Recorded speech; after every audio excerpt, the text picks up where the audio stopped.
State of the Nation.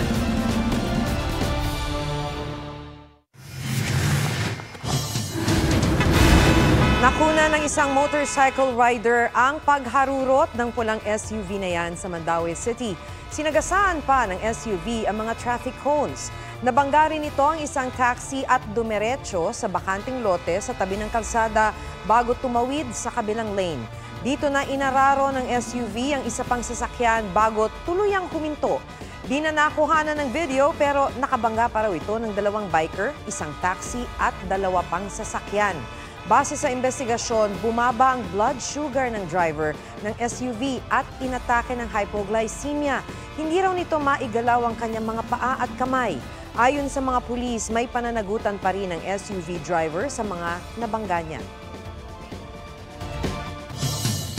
Viral sa social media ang isang taxi driver sa NAIA na naningil ng 10,000 pisong pasahe kada pasahero. Bukod sa overcharging, sinubukan pa raw ikulong sa loob ng sasakyan ang mga pasahero hanggang hindi nakakabayad. May report si Jonathan Andal. Tinatayang 4 na kilometro lang ang pagitan ng NAIA Terminal 3 at Terminal 4. Nasa 14 na minuto lang ang biyahe kung walang traffic. Pero sa viral video na ito, isang taxi ang naningil ng 10,000 piso kada pasaherong Taiwanese tourist. Kaya natin to. My friend, it's our rate. Okay. Okay. Base sa taripang inabot ng katabi ng taxi driver na may logo pa ng NAIA at Department of Tourism, mahigit 13,000 piso ang pamasahe kada pasahero mula Terminal 3 papuntang Terminal 4. Sa ilalim ng taripa, may banta pa na may parusa ang paglabag sa airport policy. Ang viral post na ito iniimbestigahan na ng LTFRB at Manila International Airport Authority o MIAA.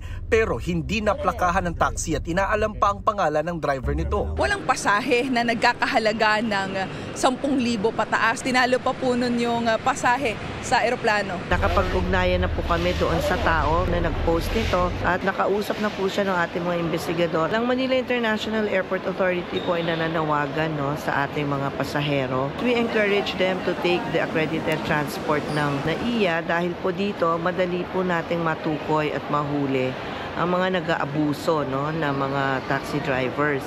Ang uploader ng video tumangging magpa-interview pero sa kanyang post, shinare lang daw ng kanyang nobyong Taiwanese ang video at picture na galing sa Facebook group ng mga turistang Taiwanese dito sa Pilipinas. Batay raw sa original post, mismong gwardya sa NAIA ang nagdala sa mga Taiwanese papunta sa umano'y scammer na taxi driver. Nilak pa raw ang mga ito sa taxi hanggat hindi nakakabayad ng tig 10,000 piso kada tao. Nakalaunay natawaran nila ng 5,000 piso. Sabi ng LTFRB, 3 lang ang uri ng taxi sa NAIA. Ang regular taxi na kulay puti na 45 pesos ang flag down rate. Ang airport taxi na kulay dilaw na 75 pesos ang flag down at ang coupon taxi na may fixed rate kada destinasyon.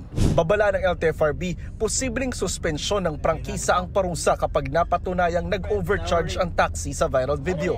Binalaan din nila ang iba pang taxi na nangongontrata. Lalo ngayong Christmas rush, may multayan ng hanggang 15,000 pesos at posibleng kanselasyon ng prangkisa. Jonathan Andal, nagbabalita para sa GMA Integrated News.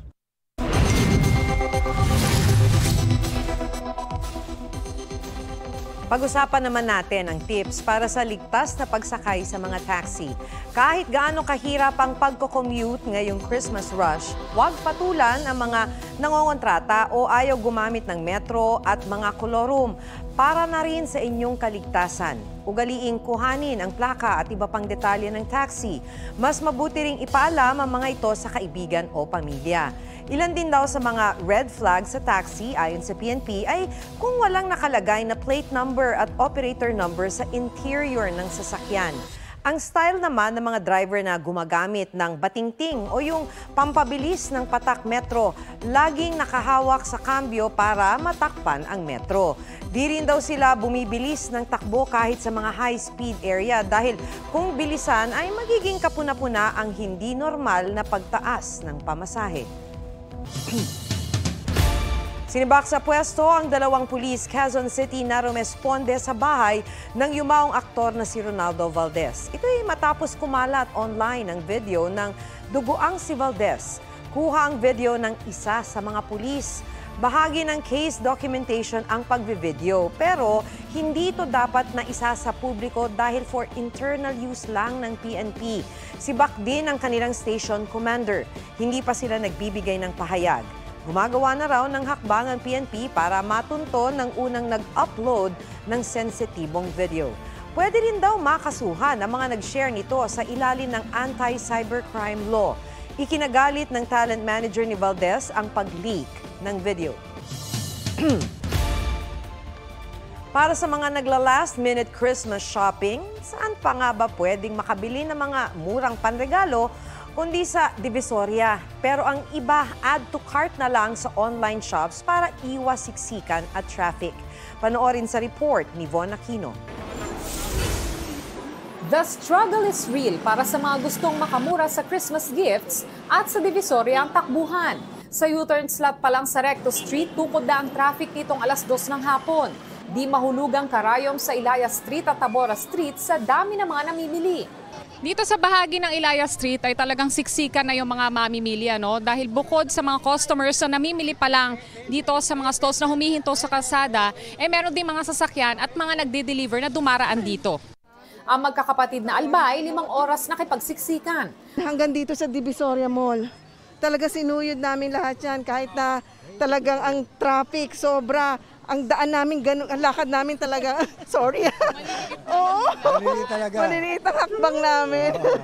Sulit naman. Sulit naman kasi mura naman talaga. May mga pulis naman nag-iikot para magbabala sa mga mamimili. Pinadala po yung mga gamit nyo. Nang sa ganon, baka iwas po tayo. Si Lizette Canula sa harap na isinukbit ang backpack. Medyo maraming tao, ma'am. Kadalasang dinudumog ng mga mamimili ang tindahan ng damit, bags, laruan at mga panregalo. Pero si Lovelyn Enriquez gustong makaiwas sa siksikan na traffic. Ayaw ring pumila kaya online bumili ng mga panregalo. May mga discounted items din naman daw online. Mahirap din mamili kasi kapag may mga bata kang kasama, sobrang gulo talaga eh. Nasa phone mo lang siya, yung access mo is madali lang. At para iwas manloloko online, makakatulong lang sa atin dun is yung magbasa ng reviews ng mga tao na nakabili na before you. Ganun. Von Aquino nagbabalita para sa GMA Integrated News.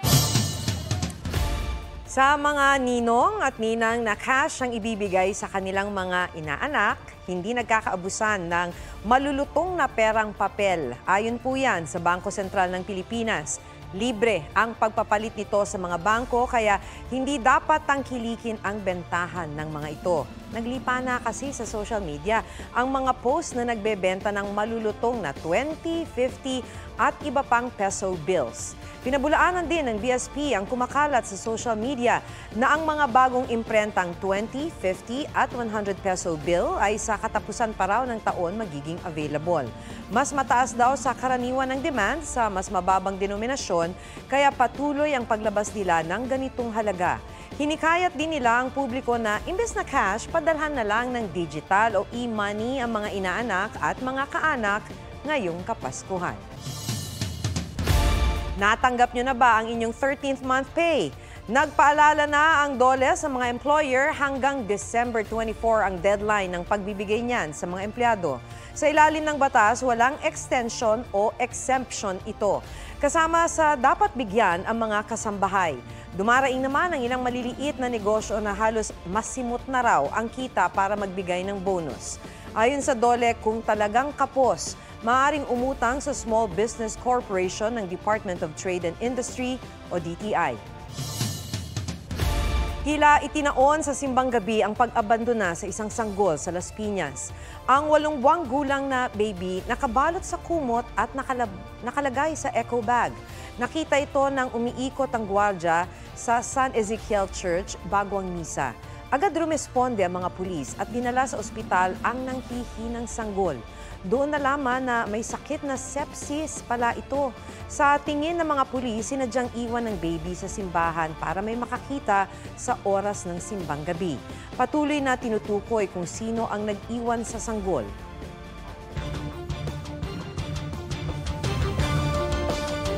Posibleng sa basketball court na magpaskot, magbagong taon ang ilan sa 300 pamilyang nasunugan sa Tondo, Maynila. Ang masaklap, ninakawan pa ang ilan sa kanila. Yan at iba pa sa spot report ni June Veneracion. Apoy ang gumising sa mga residente ng Barangay 95 Zone 8, Tondo, Maynila kagabi. Mahigit 3 oras bago naapula ang sunog. Nasa 1,000 residente ang nawala ng bahay, pero ang masaklap. Sunugan na kami, ninakawan pa. Ayan yung washing namin, rice cooker. Tsaka yung washing machine namin. Nakaw dyan, pati aircon namin, nakaw.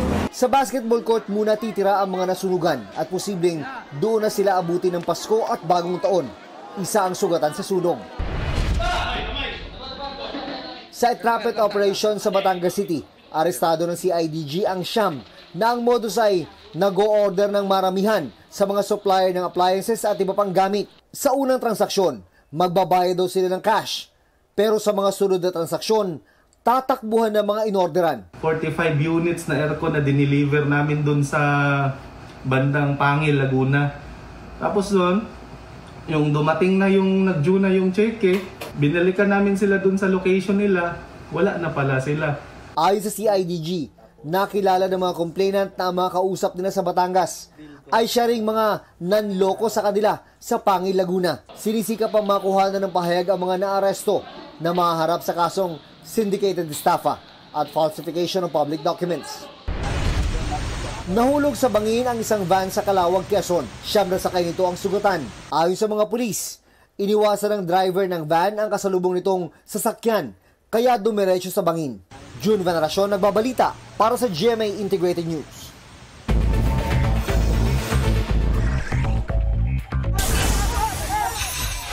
Mahigit 11,000 individual apektado ng malawakang pagbaha sa Davao Oriental. Nasagip ang isang 3 buwang gulang na sanggol na natrap kasama ang mga magulang sa kanilang bahay nitong Lunes nang manalasa ang bagyong Kabayan.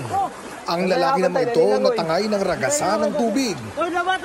Isang naiulat na nawawala, sinailalim na sa state of calamity ang Caraga, Davao Oriental, bunsod ng epekto ng bagyo. Mga tauhan ng Meralco, pinagtatanggal ang mga salasalabat na kable sa Quiapo, Maynila. Ito yung mga kable na ikinabit sa kanilang poste nang wala raw pahintulot.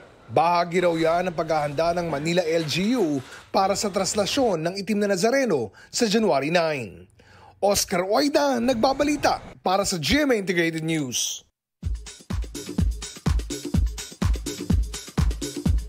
Blooming bride-to-be. Yan ang tema ng Pasko ni Love Before Sunrise star Bea Alonzo. Kaya pati Christmas tree niya ay may dekorasyong belo at puno ng white flowers. Ipinaubaya raw ito ni Bea sa designer na si Gideon Hermosa at na-amaze na lang daw siya sa Christmas tree nang makita niya. Caption pa ni Bea, very timely lalo't inaabangan na ang wedding date nila ni Dominic Roque. Wagi ng 7 gintong medalya si Carl Eldroyulo sa Men's Artistic Gymnastics sa 2023 Batang Pinoy Philippine National Games. Nakamit niya ang gold medal sa vault, steel rings, floor exercise, high bar, parallel bar, pommel horse at individual all-around. Plano rin daw na ilaban si Yulo sa seniors event ng Philippine National Games simula bukas. Si Carl Eldroyulo ay nakababatang kapatid ng Pinoy Olympian na si Carlos Yulo.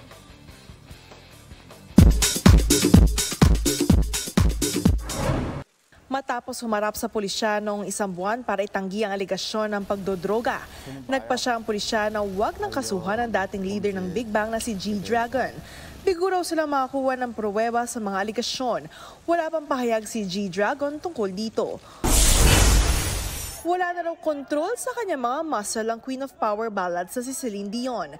Kinumpirma yan ng kapatid niyang si Claudette. Pero patuloy raw na lumalaban si Celine at gusto pa ring makabalik sa pag-perform.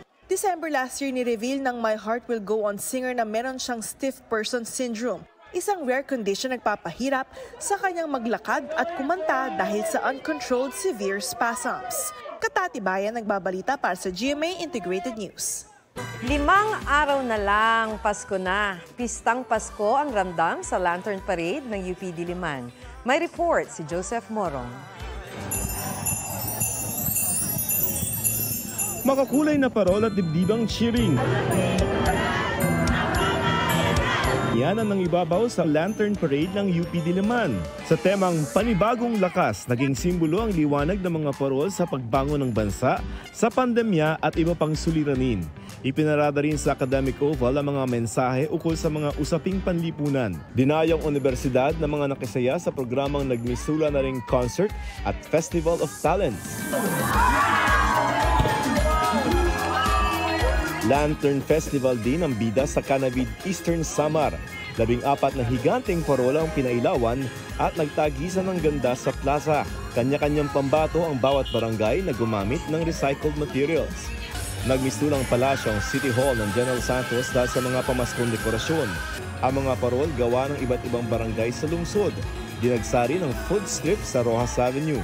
Sa mga gusto naman ng adventure, nariyan ang mga rides sa Christmas Carnival. Joseph Morong nagbabalita para sa GMA Integrated News. Yan po ang State of the Nation para sa mas malaking misyon, para sa mas malawak na paglilingkod sa bayan. Sa ngalan ni Ato Maraulio, ako si Makim Pulido mula sa GMA Integrated News, ang News Authority ng Pilipino.